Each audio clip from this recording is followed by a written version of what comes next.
pitch to Marcus Semien to start his New York career. Oh, and Cruz tossed that one. A nightmarish start for O'Neil Cruz on opening day. A lot of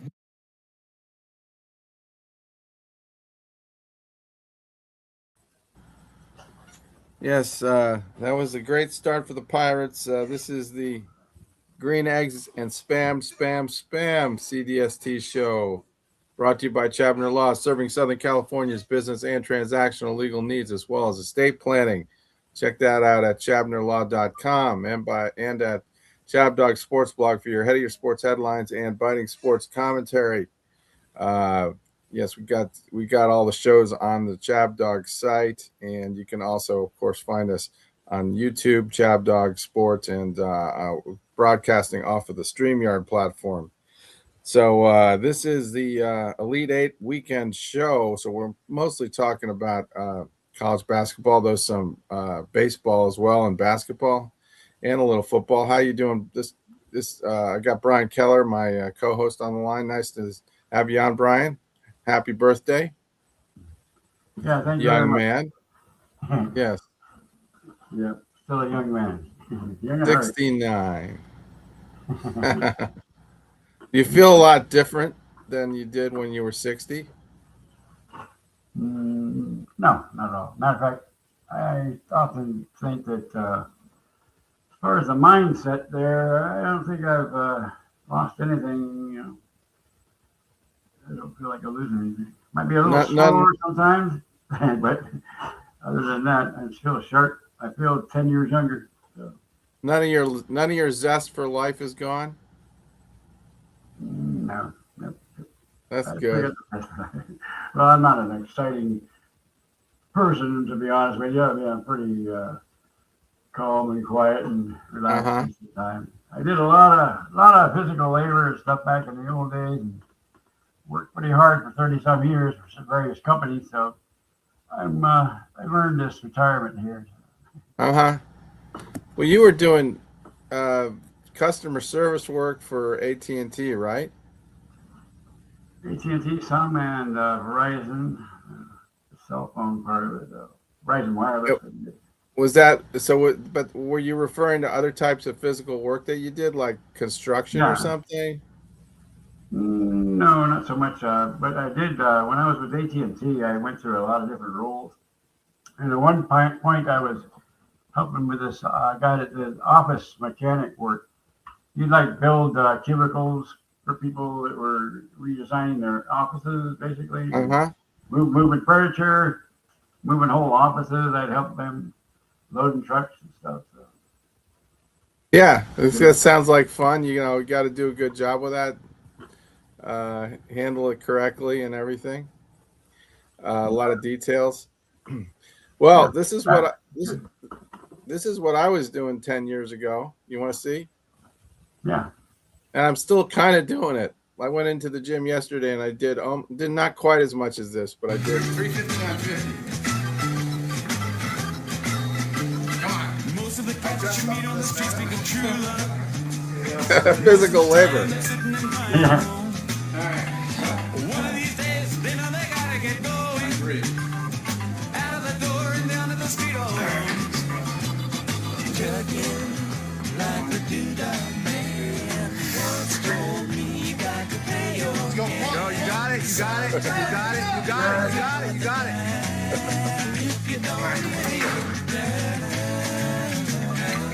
what I weight was talking about. Yeah, that was. What kind of weight was that? Well, the funny part of that story was I thought I was doing 350, but it was really 360. Well, still, that's pretty. So good. that was my personal record is 360. I've never gotten above that, and after at some point my wrist started breaking down, and I just couldn't handle it. So I stopped lifting for a while, but then I got back into it. Now I just do I kind of do like half reps on with three plates sometimes, and it's hard on your shoulders and your wrists.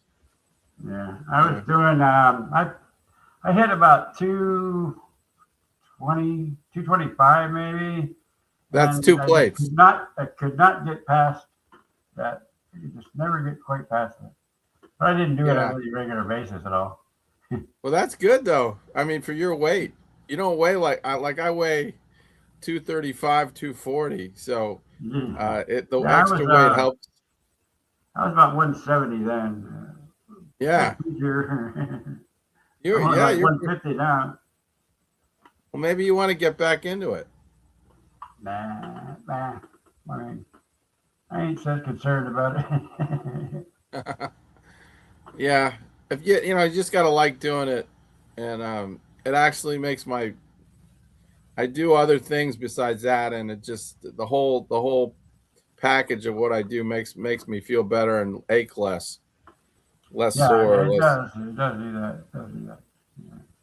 So so let's jump right into what happened yesterday. Our boys of the Wildcats took care of business against Purdue. They're done, and they had me a little worried in the beginning, but in the second half they came back big. These are some highlights from the second half. We can play. Well, I'll play this. Up and over. Smith. Looks like that ankle is sound. It's the right one. He drops it off. Clough. Drops his shoulder. Clough against Cruz. That's a man. Clough's pretty good, huh? Yeah. Goes right back at Clough and scores again. 3 minutes into the second half. High-level basketball being played here. Top two teams in the West. Clough, and it's blocked by Cruz. Rivas. Arizona down 5. Murray set up for 3. Oh. Second. A long drought from beyond the arc ends. He is stepping into some big minutes right now for Purdue. Bradley lowers the boom. Bradley puts it in. That was a nice one. They are equal to the task. Yeah, he's got a lot of talent. Well. Bradley to Karchenkov. This guy's good. Off the window. Karchenkov to make that hole open up for him. They say not in the act of shooting. And Lawyer, the inbounder, springs free under the basket. And Arizona right now. 13-3 run. And it's Cruz who takes it away. Bodies on the floor on the other end. Playing short-handed here. Delarso, three-pointer is down. And Matt Painter wants a timeout. Jagger. All the shooters are covered. Yeah. That's right. Nowhere for Kaufman Rim to go. Pete drives it. Pete taking on Kaufman Rim. Gets his own. Puts it in. And flexes. Harrison a couple of clutch threes in the first half. Now he drives it. Taking on Krivas. And he puts it in. 9.5 to go in regulation. Bradley against Harris. Pump fake. Bradley. Look at that. That was the one I saw, yeah. That was a nice one. And right now, Matt Like Painter was that. yelling to Koch. You can't blitz that high pick and roll because he's getting right by That you. guy is. That's He's that's definitely a James pro. That Bradley. guy. Pete. I like Pete Pete got too. it back. Puts it back.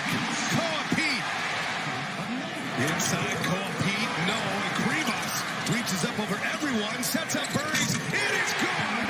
Burries with a corner three. Here in the second half. Capped off by Burries. Big time three-point shot. Smith looking for Clough. Missed That was a it. killer right Burries there. on the break. Karchenkov scores it. In Purdue's favor in that first half. Great point. Kaufman Rim finds Cox. Bradley's right in his pocket. But Cox gets the shot to go. A jumper is good. Get some stops. You'll get yourself back in this game. But you got to get stops on this NBA. Arizona up 11. Karchenkov. Oh, big to big. Pete packs one down. College basketball that possess this big to big that can really work well. That's Michigan. You know, with Mara. Mike Bibby scored 17. Pete now has the freshman record. This was key. Look at that. Yeah. He's going to put it in. On his back. Fletcher Laurier's out in front, but he doesn't go after it. That leaves it to Burries to get dirty. Yeah, that might have been the play that took their heart out, took Purdue's heart right out. It's but once it got to be like 13 points, I didn't really feel like Purdue had a chance. No, it was obvious that Arizona got on a roll, and at that point, Purdue could not possibly keep up anymore. Yeah. There you go. Yeah, and I think it shows the Big 12 was pretty good this year. Iowa State they lost Jefferson, and when they lost Jefferson for the tournament, they were just totally mortally wounded. But that was a pretty good team. I thought they should have been in the Final Four if they hadn't lost Jefferson, but we will never know. But I think they would have beaten Tennessee if they had that guy. And Houston was pretty tough all year. Kansas is a very good team. I think they had a couple others that were good. So that's a tough conference, and Arizona State's acquitting themselves very well in this tournament. It's going to be, I think, too much for the other teams. Iowa was also pretty good. Yeah. I know they just didn't have any inside. They didn't have any rebounding, and they weren't scoring inside that much against Illinois. I don't know. It was just a bad matchup, I think. I kept hoping against hope they would win that game. Because I expected more from Houston too. Yeah. Oh yeah, Houston. Did you see that game? I caught parts of it, but I was busy watching something else. Yeah, I was watching the Arizona game, I think, at the same time as the Houston game. I forgot who they were playing in the Sweet 16, but Houston just that offense was non-existent. Like they weren't really running any plays. And Kelvin Sampson was just kind of sitting there sulking, and not really. He couldn't figure out what to do to fix the problems. And Illinois' defense was just suffocating them. Yeah, it was something else. Didn't expect that, but there you go. Yeah, that could be. Well, I need a lot of help to prevail in the pool and three-peat, but it's still a possibility, Yeah, I actually picked it from the start. I had for some reason I thought Nebraska would be, the team that people didn't expect. I had them going to the final. I had them going to the Final Four or the Final Eight, and so I got that wrong. But I also had, I had Arizona, Michigan from the get-go. So we'll see how that works out. So you have Michigan going to the final? No, Arizona. Well, Arizona versus Michigan Final Four. Yeah. Which is they got a tough game. Tennessee's no pushover. Arizona's favored by about 8. Michigan's favored by about 8 or 7. But they're going to go up against a team with a lot of size. Tennessee's biggest problem, I think, is that they don't take care of the ball, and they can get careless, and sometimes their shooting is a little bit haywire, but they can hold their own on defense, and they're big and physical. So if Michigan just kind of gets caught in a very sloppy game, and this thing goes down to the wire, who knows? Rick Barnes is a good coach, and so I wish Dorothy was on the show to do more of a job extolling the virtues of Michigan, but she's not here. I don't know.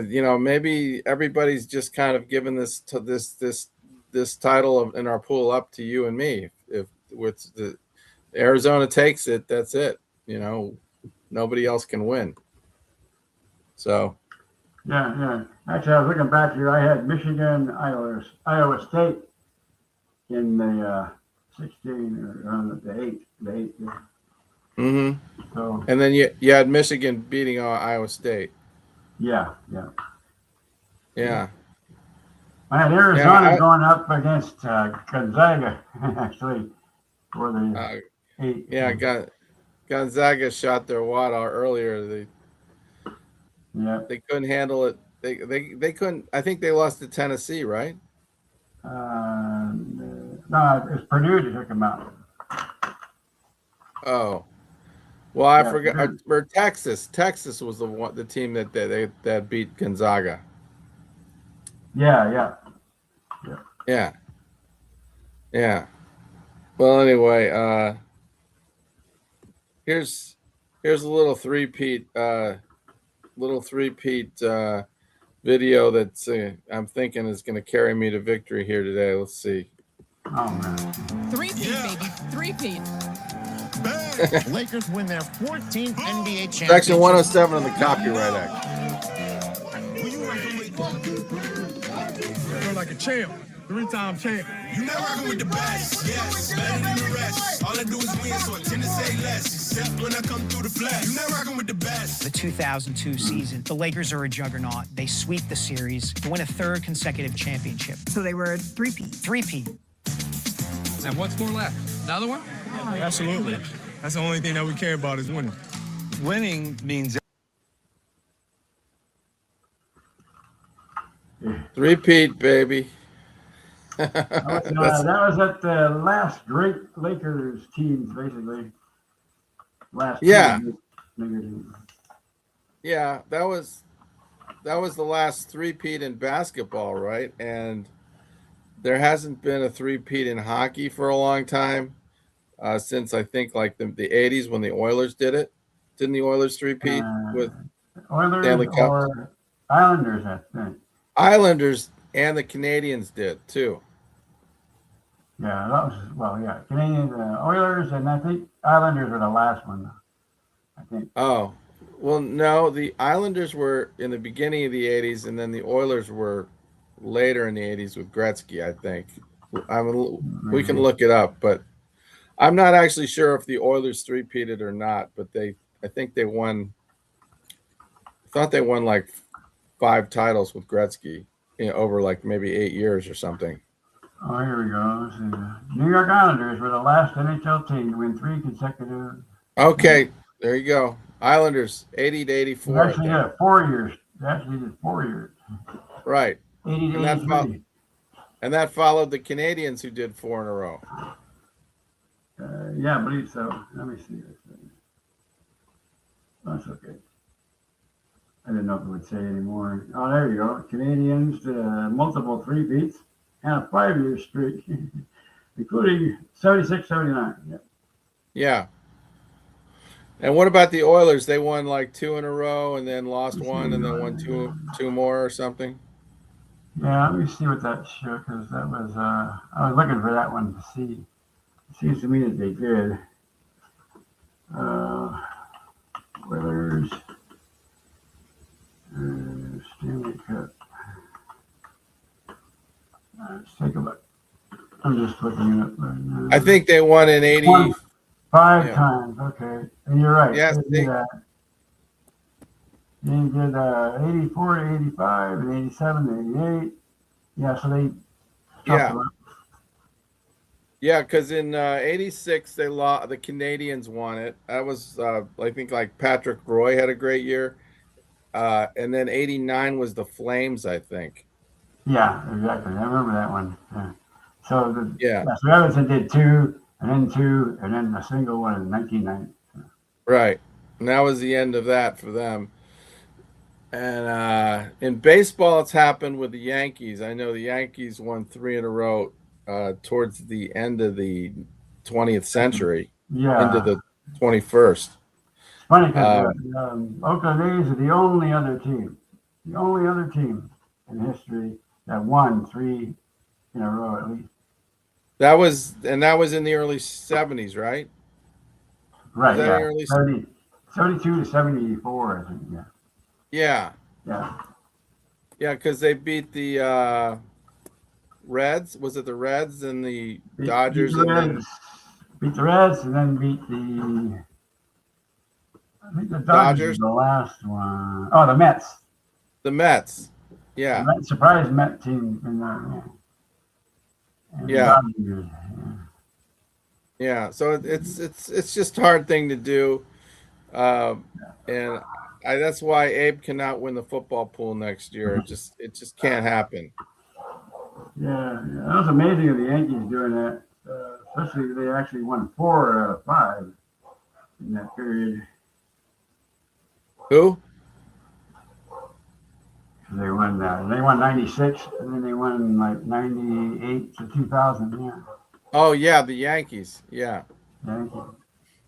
Yeah. Well, those were great teams, and they got help from the Red Sox, who gave them Roger Clemens.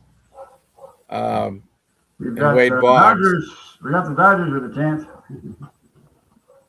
Yeah, the Dodgers they're working on 3 in a row. Yeah. And yeah, I mean, we can talk a little baseball right now. I mean, what's going to really slow down the Dodgers? They're just a freaking juggernaut with all that talent. Yeah. I think the biggest threat to them might be perhaps complacency. Complacency. I mean, they got off to a good start already, but it's only 3 games. It's a long season. It really depends, like anybody else. It depends how that pitching holds up. Well, they have pretty much the same. Do they have most of those starters coming back from last year? I believe so, for the most part. They got a new relief pitcher. They got a new closer, basically. Oh, who's that? Diaz. Oh, Edwin Diaz. Yes. Yeah, Edwin Diaz. From the Mets. I think so. Yeah. Yeah, he's had an up and down career. Maybe he'll just find his place in Los Angeles. I know that Frank Fleming, Barstool Sports, used to kind of curse his name because of some blown saves. Yeah, I'm looking at I'm just checking him out right now. Let's see. Yeah, we could go to the we could talk a little about the standings right now. Let's see. MLB standings. Yankees 3-0. Yankees have had a nice start. I mean, did they sweep Pittsburgh? No, that's the Mets. That's the Mets, the Blue Jays are 2-0. Yeah, so both those teams are picking up where they left off. The Red Sox are 1-1.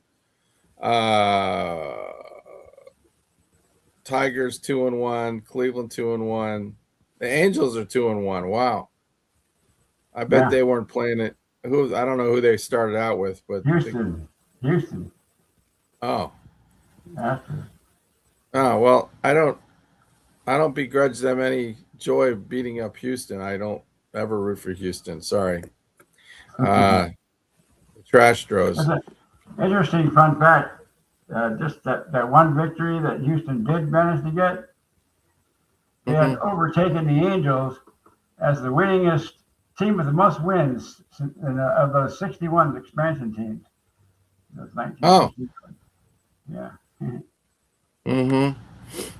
Yeah, well, they have been pretty successful. I got to give them that.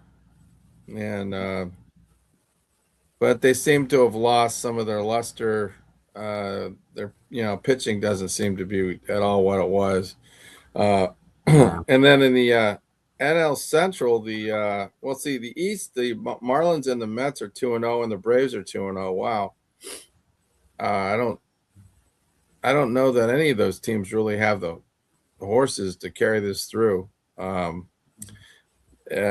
The St. Louis Cardinals are 2-0, and the Brewers are 2-0. That the Pirates are 0-2. That's not surprising, Though. Yeah, but what's funny is I saw a lot of the baseball power rankings and coming that kind of thing, rating them high enough to get the playoffs. Right. Right. Yeah, because of the pitching. The pitching is the starting pitching for the Pirates is really seems impressive and a little bit daunting. But the offense has got to show up, man. You can't win if you don't score. So I don't know. I don't know what's going to change with that. They got a few improvements in their lineup, but if these guys like if Ozuna is a bust and some of these other guys they got some other guys who are just I don't know, Brandon Lowe from the Rays. I can't really get excited about that guy. Yeah. Of course, they got O'Neil Cruz, who's he's just a major work in progress, and I don't know what he wasn't that bad in the field last year, was he? So I don't know what happened start this year out, but that was an obscene. Yeah, he was obviously having some trouble with the sun, I guess. Apparently. Yeah, well, get some sunglasses, dude. That's right. You gotta catch the ball. It's like he didn't see that one. He just fell right next to him. Well, the first one, like I played center field when I was in Little League, and they always tell you, when in doubt, move back, so it doesn't go behind you. And he moved up, and then the ball just, he never caught up with the ball. That was like a triple, and then the other one was just I lost in the sun. Yeah.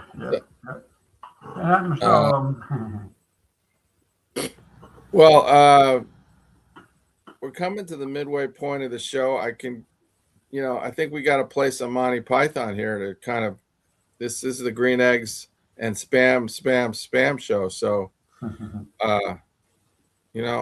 I don't know how you feel, but sometimes spam can be pretty good in like Korean barbecue style. And yeah, I saw that. I hadn't heard that one before. I know I had some kind of barbecue one. I think it's traditional barbecue. No, it's very good with certain like Hawaiian cooking and Korean barbecue. So let's hear a little Monty Python from the 1970s. What you got then? Well, there's egg and bacon, egg, sausage and bacon. Section 107 of the Copyright Act. Bacon and spam. Egg, bacon, sausage and spam. Spam, bacon, sausage and spam. Spam, egg, spam, bacon and spam. Spam, egg and spam. Spam, baked beans, spam and spam. Oh, lobster, thermidor, crevettes with Mornay sauce, garnished with truffle pate brandy, and a fried egg on top, and spam. Have you got anything without spam in it? Well, spam, egg, sausage and spam. There's not got much spam in it. I don't want any spam. Why can't you have egg, bacon, spam and sausage? That's got spam in it. Not as much as spam, egg, sausage and spam. Look, could I have egg, bacon, spam and sausage without the spam? What do you mean? I don't like spam.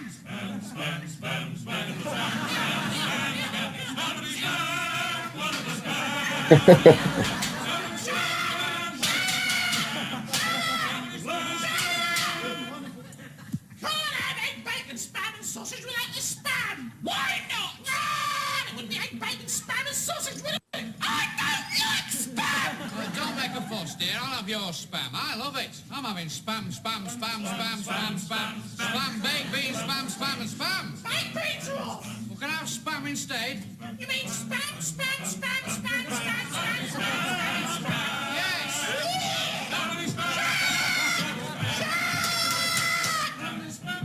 Great boobies, honey bun. My lower intestine is full of spam, egg, spam, bacon, spam. My nipples. Another great Viking victory was at the Green Midget Cafe in Bromley. Once again, the Viking strategy was the same. They sailed from these fjords here, assembled at Trondheim, and waited for the strong northeasterly winds to blow their oaken galleys to England, whence they sailed on May the 23rd. Once in Bromley, they assembled in the Green Midget Cafe, and Spam, selecting a particular spam item from the spam menu, would spam.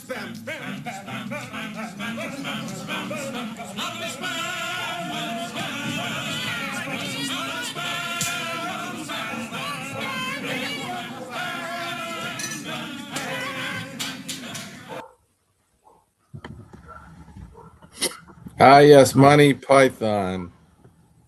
So we Great both stuff. probably grew up watching some of that, right? Oh yeah. I remember they were on the local public broadcasting station, like back in the early '70s. Yeah, PBS. Yes, along with Benny Hill. Yep, Benny Hill. Yeah. I mean, can you imagine Benny Hill was on PBS back then? Yeah. They just got those English shows for some reason on there, Our network didn't want them. I know. But I like that British humor. Yeah. Have you ever been to England? No. Yeah. It really it's a lot different, The food is not the greatest. But Too much spam, huh? Too much spam. I like the pubs. Yeah. Pubs are good. Every day I'm like dealing with spam because of all the phone calls, Oh, I get yeah, I get 5 or 6 a day, or at least, and there's nothing I can do about it. The spam is just unavoidable. I'm being force-fed spam. especially the emails and your Facebook and stuff like that. Oh, Tons of- I don't get a lot of emails. I guess most of that stuff goes into junk and I just never see it. But it is a lot it does accumulate. It's just the phone calls, like you can, as far as I'm aware, I can't even block stuff on my phone. So it just comes through and I have to just let it ring. Yeah, mine usually tells me, possible spam or whatever. Yeah. Yeah. But it used to be that you could, you could be on a do not call list or something, right? But now they don't even have that. I think they still do, but I don't know how effective it is. I mean, yeah. Well, I wish I could get some relief from that. Anyway, maybe I'll have to go get some spam today. sounds good, actually. Oh, here's the other commercial that we can play that I'm sure you've heard before. Here. But these are very, very difficult times. And we've always believed that our best days are ahead of us. Hello. What's up, B? Nothing. Lost my home. Looking for a job. What's up with you? Still in Iraq. Watching my ass. True. Yo, who's that? Hold on for a second. Yo, pick up the phone. Yo, forget the phone. I need painkillers. You got money for painkillers? Just pick up the phone. Hello?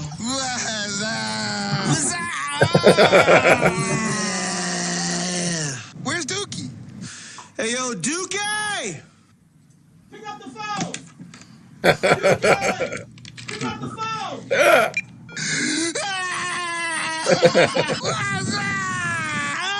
That's me. Hello?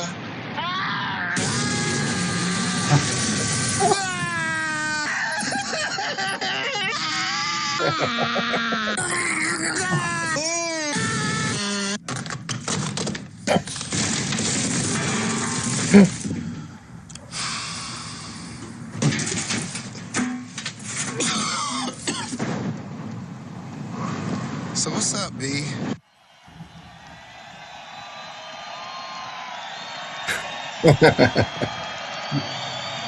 Change. Yeah, that was like 20 years ago or something. Yeah. 18 years ago. Not a lot has changed though. Like the stock market's still crazy and going down right now, and we're in a war and people are on edge. Yeah. This shouldn't even be like this, though. But that's another story. Yeah, I don't want to get into politics. But the same anxieties and problems seem to recur regardless of what the politicians say they're going to do to fix it. And it's the way the world is the way the world is.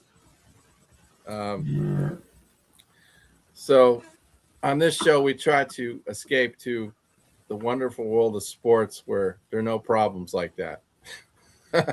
Yeah. Thank goodness sports is pretty well. It's an escape. It's a good escape. Yeah, it is. It's a nice escape. And we have a couple of games today. What's the first game today? Is it Michigan, Tennessee? Oh, I don't have my thing up. Hang on.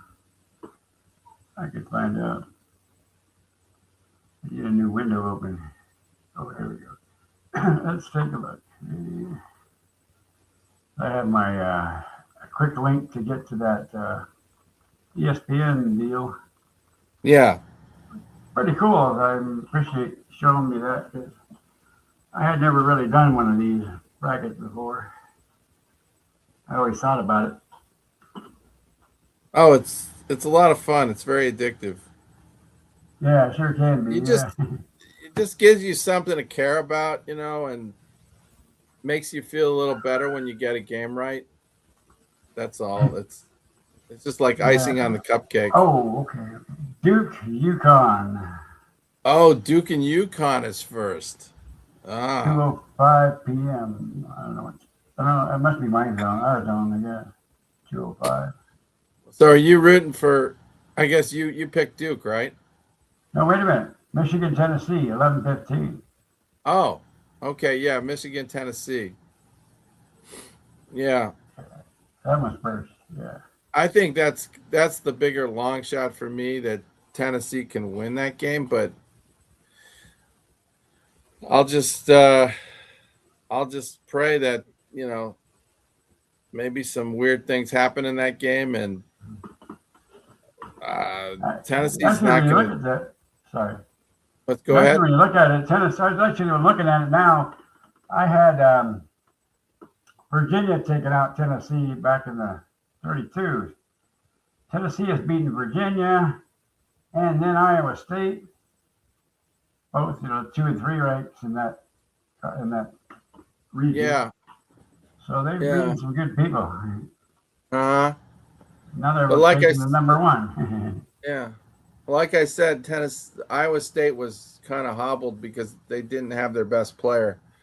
Yeah. And nobody thought that they would be without that guy at the beginning of the tournament. So they were looked at as more of a powerhouse than they really are.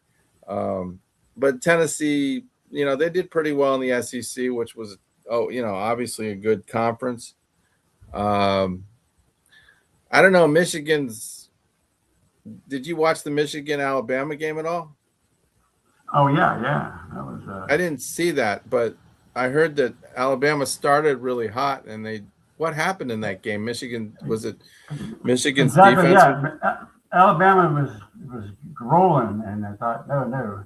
But, Michigan basically took it running away. Just caught up and just didn't stop. Alabama kind of just slowed down. Mm-hmm. Michigan, they're pretty athletic, right? They just got nice balance. Right. Well, I mean, they've scored 101, 95, and 90 points in their 3 games so far. Yeah. At least 90 points every game. That's pretty good for college. Yeah. I did see Duke beat them, and Duke really slowed the game down, and you got to play good defense on those guards of Michigan. I think that's the key thing, to kind of interrupt how the ball's moving around, and maybe Tennessee can do that. They got some good defenders. Gillespie's a real nice player for Tennessee. I like his. Yeah. And Rick Barnes, he's been coaching forever. That guy the guy's older than we are, I think. He's older than you, I think. No offense, but I think he's in his 70s, I believe. And he's never been to the Final Four, I think. so he wants this pretty badly. And then after that, Duke and Connecticut do battle at what? Is that like in the middle of the day or is it later? About 2:00 afternoon. Okay.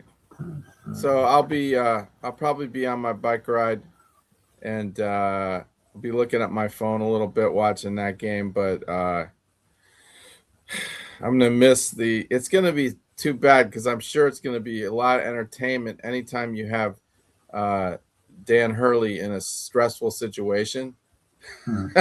Yeah. He's gonna be making a lot of weird faces. Like if you watch that guy's facial contortions, it's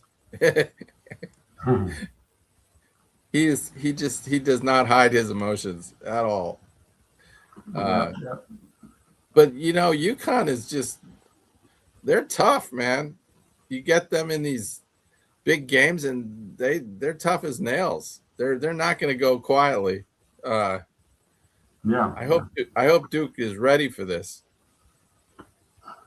Yeah, because St. John's gave them pretty much all they could handle.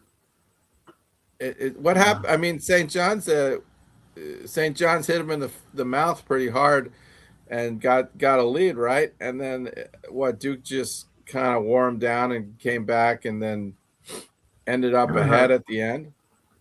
Basically, yeah. St. John's had their chances. That's just like the other guys there we saw. Deanna. Purdue. But they had their chances, but Duke just held up. Some people are yelling about the refs, so they always do that. So. Yeah, like that Duke's getting all the foul calls and stuff. Duke doesn't get. Duke gets all these calls that for them. Yeah. They come up to the line 20 times there. Yeah. The other team's less than 10. Right. Well, I mean, you can always. I hear that a lot, but unless I can actually see it, I didn't see the Duke game against St. John's because I was working, so I don't know. But the fact is that if you're well coached and you're in the right position on the court, you're more likely to have to get the benefit of those calls because you're better positioned. And I gotta believe Duke's well coached. Yeah, exactly. And it depends how the behavior of the player too.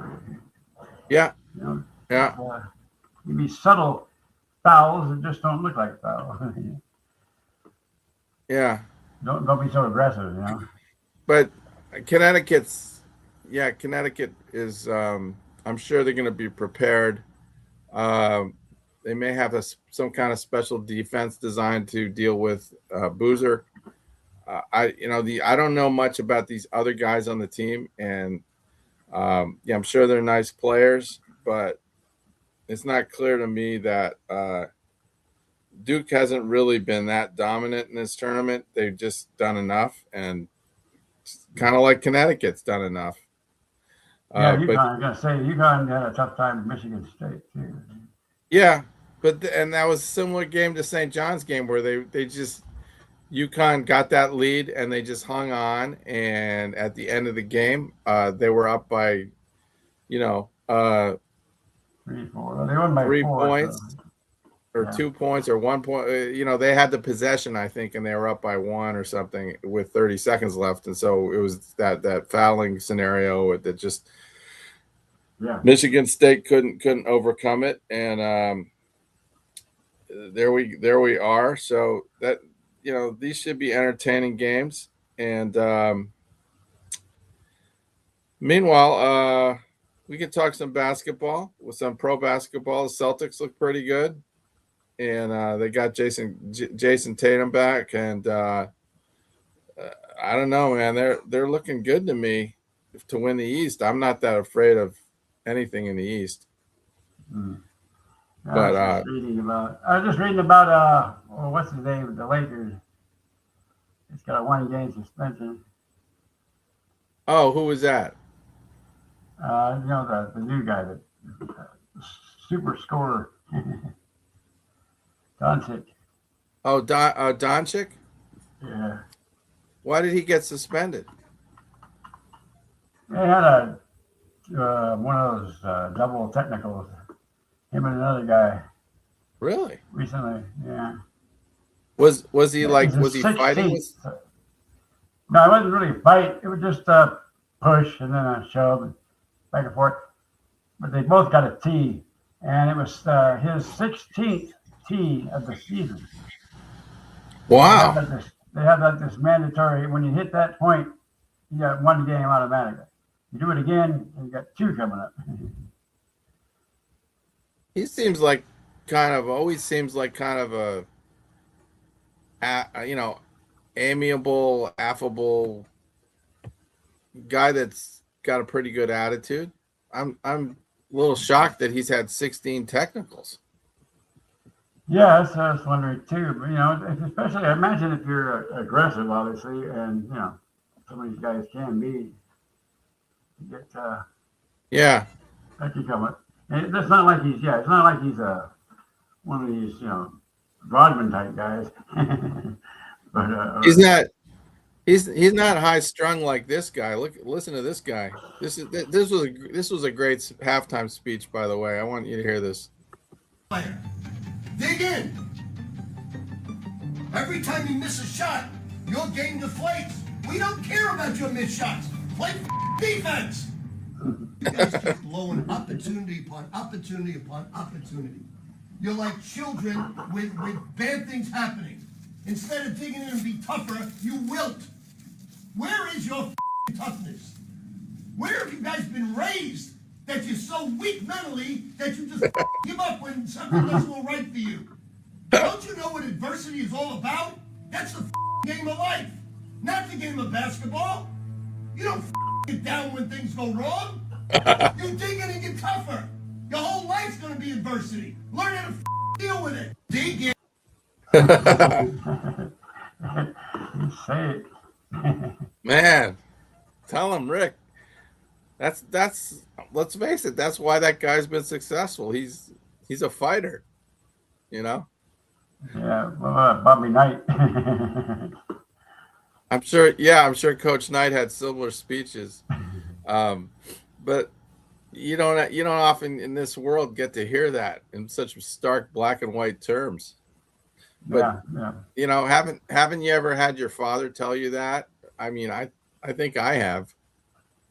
Yeah, I remember back a few times when I was younger. A little terse. Mm-hmm.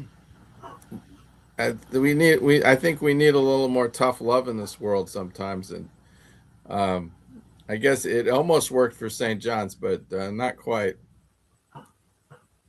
And let's see, what else do we got here? We got a little. I got a clip from Blue Chips. You want to see this? Sure. Yeah. One of the best movies about college basketball, and anytime that I get to watch JT Walsh in a movie, I love it because that guy is a terrific character actor. You know JT Walsh? The name's familiar, but I couldn't say. He always plays this. He's best when he plays this kind of semi-sleazy bad guy, but he's got this charm about him, and he's just a terrific character actor. I can't name all the movies he's been in. He's the kind of guy you've seen in a lot of movies, and you just can't remember what the movie was. Friends for life. What they Section 107 of the Copyright Act. What I've done is unprovable. There will be no smoking gun because I am the smoking gun. Now relax. It's all working. Happy you're a scumbag, you know that?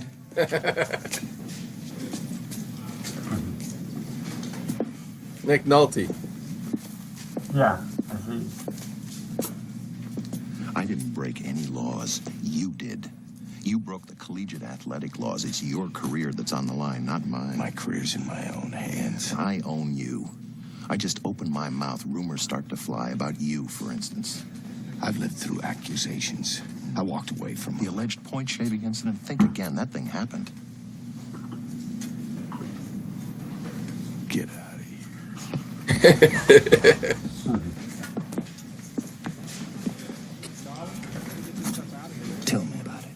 don't you try this one?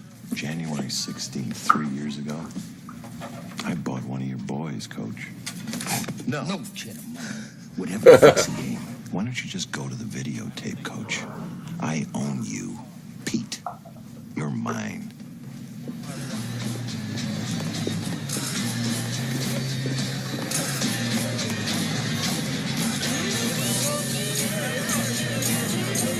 I have seen that guy. Tony! Tony, open the door! It's me! Tony! What's up? You gotta tell me the truth. Now you tell me the truth. What's up with you, man? Did you or did you not shake points? Man, it's me, Tony. Man, I want to do something like that. What's wrong with you? Cut the bullshit. Did you take money? Did you shake points? No, I didn't. I swear to God, no.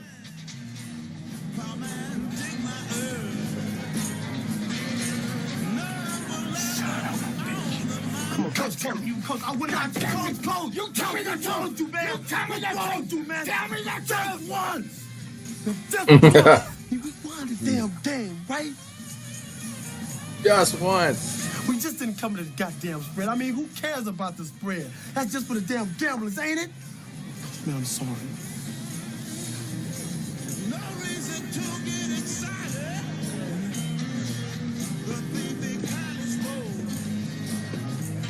I'm sorry, Coach.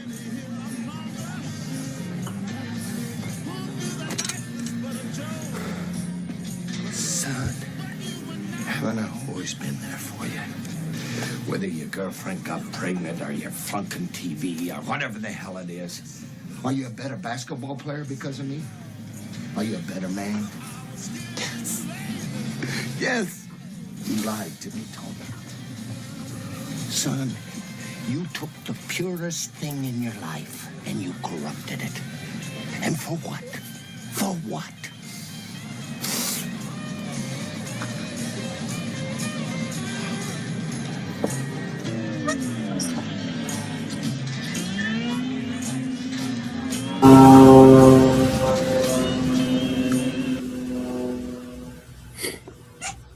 Yeah, that was pretty. I thought that was pretty powerful. Good acting.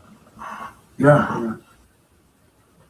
Yeah, that's pretty hard. That's pretty harsh. You find out something like that. Yeah, but I think in this story, it was just basically the kid, did something to allow the losing team to cover it, to beat the spread. He didn't like throw the game completely. It was just not that makes it any less objectionable, really, but like imagine being a coach and being responsible for something like that. Like that doesn't seem fair at all. Yeah. They had some controversies in the NBA there. So. Had some controversies in the NBA there recently, and that was kind of anything. Are you talking about anything since that stuff at the beginning of the year that we heard about with the Blazers? Oh no, just that beginning of the year. So yeah. But like, what actually happened with that? Like, I know that Chauncey Billups, he's no longer the coach, right? And one of the players was suspended or kicked out of the league, right? Yeah. It was just a couple of. It really wasn't. Well, it made a lot of news at first. Just kind of faded away. But, yeah.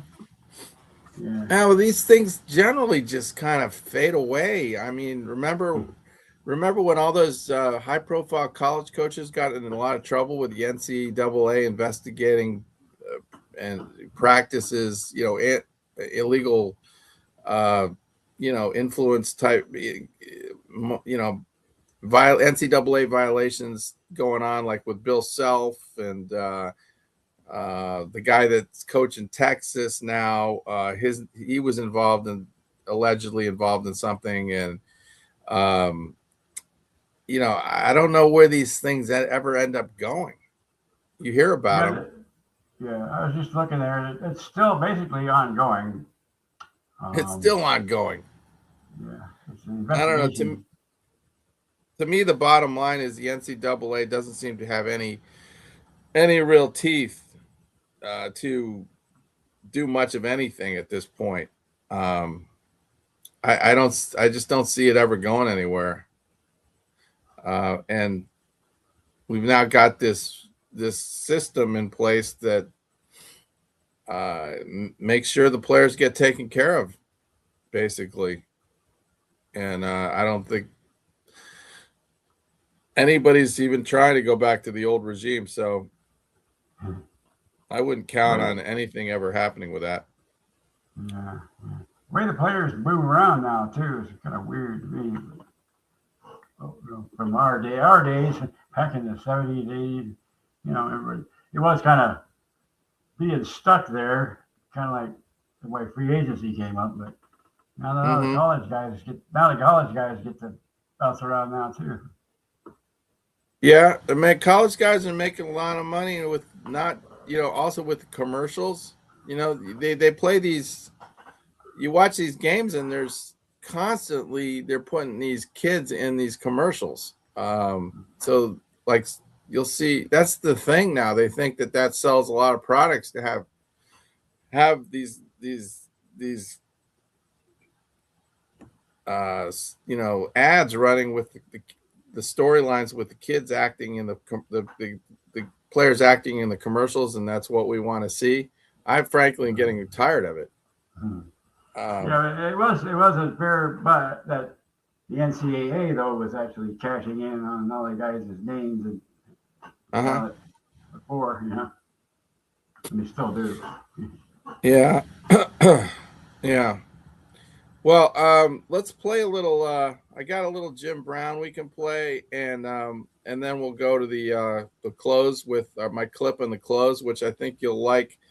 And it's in closing, I've got it's basically a minute and a half of interviews and footage from Celtics practice 1986. And so you get to see like Bill Walton talking and Kevin McHale and Bird. And I don't know. I think it's pretty good footage. Anytime you get extended Bill Walton. Yeah, Bill Walton was great. Yeah, I love that guy. I know. Even though he's like, he's got that style, it's kind of, he can be kind of annoying, but then again, for me, it was annoying in an endearing way. Like he cracks me up, and he does have a lot of great insights, and I loved watching him play. I loved him on the court. He was such a battler. Oh yeah. And we miss him. Yeah. So the first clip is Jim Brown, and I just came across this, and the guy is just, has there ever been a running back with a combination of brute power and speed that this guy had? Man. No. You got a couple of guys that came close, maybe Campbell, maybe the guy in Detroit. Barry Sanders. Yeah. Yeah, he's kind of he was so hard to tackle, and he was fast. He was fast. Like once he broke into the clear, once he broke through the line, it's like the sea just parted, and a lot of times nobody even came close to him. And it's just like an unstoppable force of nature, this guy. And if you watch him, he caused a lot of pain on the tacklers, and then he gets up real slow, like to make them more aware of what they went through. Yep. And then he had a pretty good acting career. So here's some Jim Brown, and then when we get done with this, we'll go to the close. All right.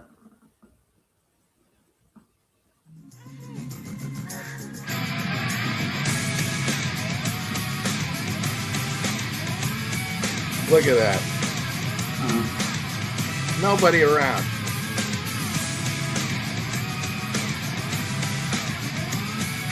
Section 107 of the Copyright Act again.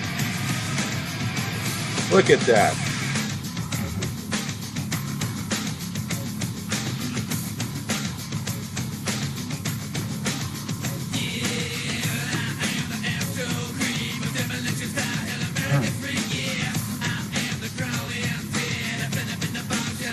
didn't sure if he ran into people or not either. Did he ever win any titles with the Browns? I don't think so. It's been a long time since the Browns won anything. Like in the late 50s or early 60s, maybe he won one? I'd have to look it up. I gotta look it up. Let me see if I can find it.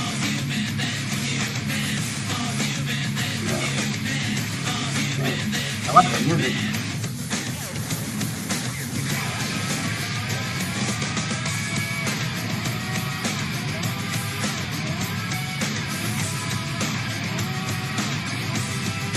Come back for you. Turn sideways. 1964.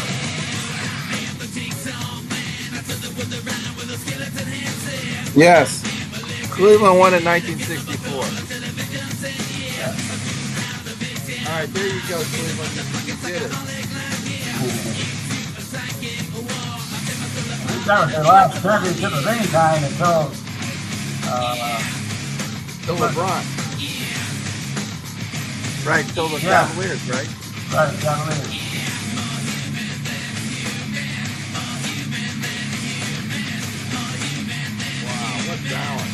What balance. Just the power and endurance. He did everything. And he did it all in a short career, like, wasn't it like 10 years or 9 years? 9 years. Yeah. Yes, I mean, no doubt in my mind, he's the greatest runner of all time. Yeah. So, I don't care who has the most yards and all the records. This guy was the best.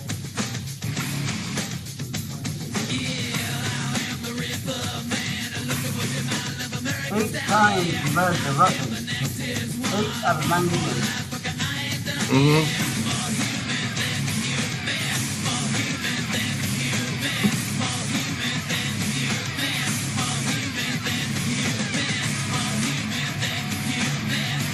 Nobody ever, the people they never got good angles on it, you know? Yeah. Everybody was out of position all the time when they were trying to touch. That's incredible. Somehow we got away from that. Yeah. He was done. And he never loses the ball either. No. No. Despite the way he's carrying it.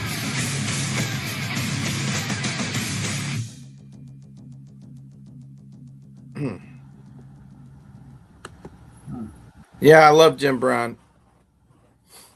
All right, well, I hope you had fun. I had a lot of fun with you on this show, and thanks a lot. And you know, if somebody had to take the pool title away from me, I'm glad it's you.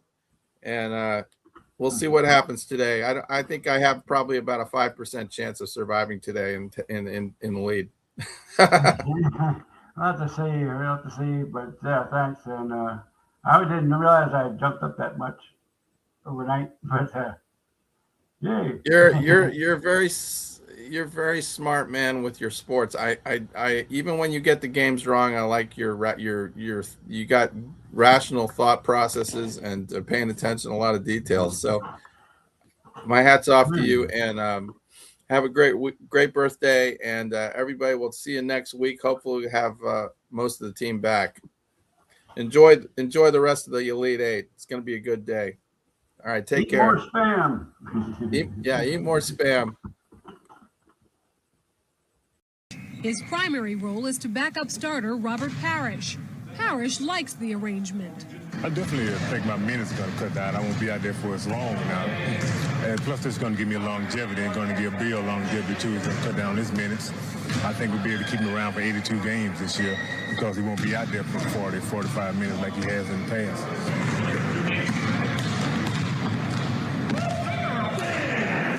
It looks like basketball will again be fun for Bill Walton. He didn't play well in the team's opener, but everyone expects great things down the road.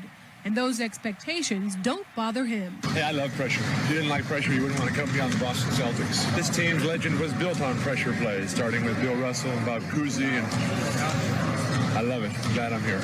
And his message for the fans? Hello to Boston, and see everybody at the Dead Show on the 4th and 5th out in Worcester.